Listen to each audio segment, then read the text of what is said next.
সে আনবে।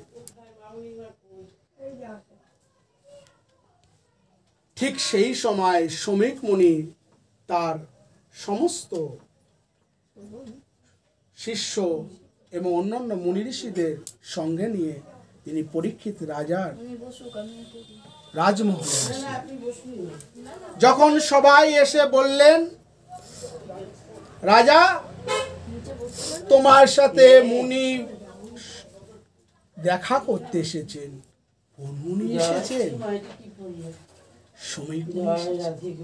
শমীক মুনি এসেছে, ওনাকে এক্ষুনি নিয়ে আসো, পাদ অগ্র দিয়ে তাকে অভ্যর্থনা করো, তার জন্য কোনো অমর্যাদা না হয় তাকে বসতে দাও, নতুন সিংহাসনে বসাও, তার জন্য আহারের ব্যবস্থা করো, দক্ষিণার ব্যবস্থা করো, ইত্যাদি করো, তোমরা করো, তার জন্য বিন্দু মাত্র যেন কোনো যেন অপমান না হয়। তার রাজ কর্মচারীরা প্রত্যেকে সেই সমাদরে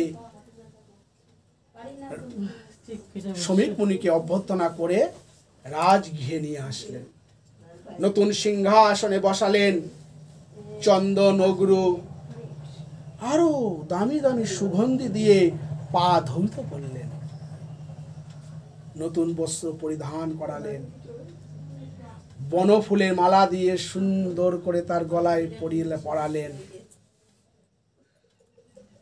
রাজা আসছেন খুব বিনীতভাবে। আমাদের বিনত স্বভাব নেই সংসারে। আমি সংসারের কর্তা সেজেছি, আমি কেন নর্ম হব? আমি কোনো ভুল করতেই পারি না সংসারে, আমি সংসারের মাতব্বর, এই সংসারটা আমার, আমি ছেলে মেয়ে বড় করেছি, আমার কথা শুনবে না মানে ভাগ করে দেব, আলাদা করে দেব। কাকে ভাগ করবে, কাকে আলাদা করবে? তুমি না পিতামাতা, তোমার সন্তানকে তুমি আলাদা করছো। এই জন্য শাস্ত্রে বলছেন, গুরু কখনো শিষ্যকে ছাড়ে না, অনন্তকাল ধরে গুরু তার সঙ্গে সঙ্গে থাকেন।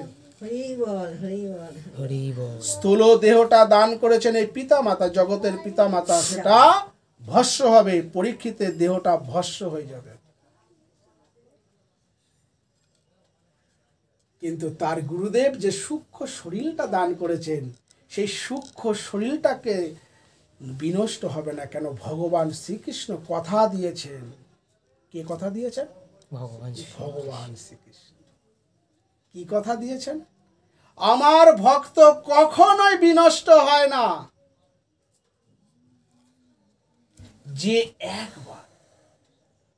যে একবার জীবনে অন্তর দিয়ে একবার বলেছে, হে ভগবান, হে ভগবান, আমি তোমার হলাম, আমি তোমার হলাম।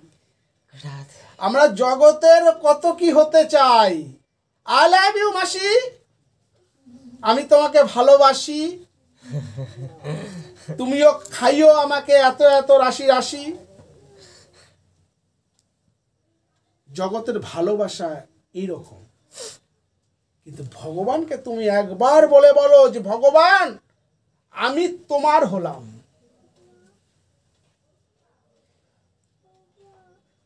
আর আমি যাকে বলেছি তার জায়গা, তার বুকটা না আমাদের মতো না, 42 ইঞ্চি, 45 ইঞ্চি, 36 ইঞ্চি, আরো 52 ইঞ্চি, এরকম না, এ বিরাট বড় বুক।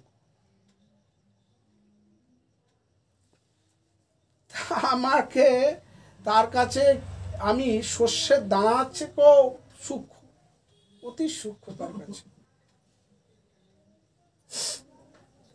শুধু বলতে হবে ভগবান আমি তোমার হলাম।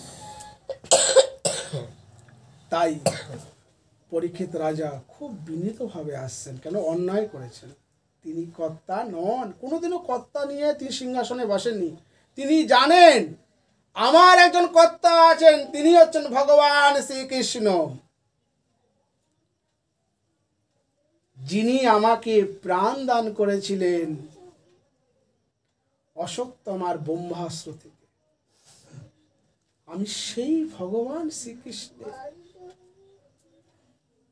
আমার অন্যায় হয়েছে, কিন্তু ভক্ত কখনোই এ খোঁজে না আমার এই অন্যায় কেন হল।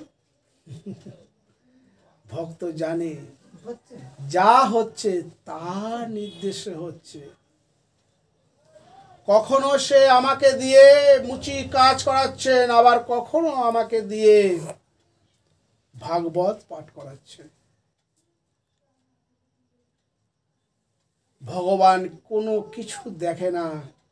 সে সারাদিন রবি ঠাকুর কি করছেন? মুচির কাজ করছেন না ভাগবত পড়ছেন? সে দেখেন আমাকে সে কতখানি হৃদয় দিয়ে রেখেছে। রবি মুচি জুতো সেলাই করত,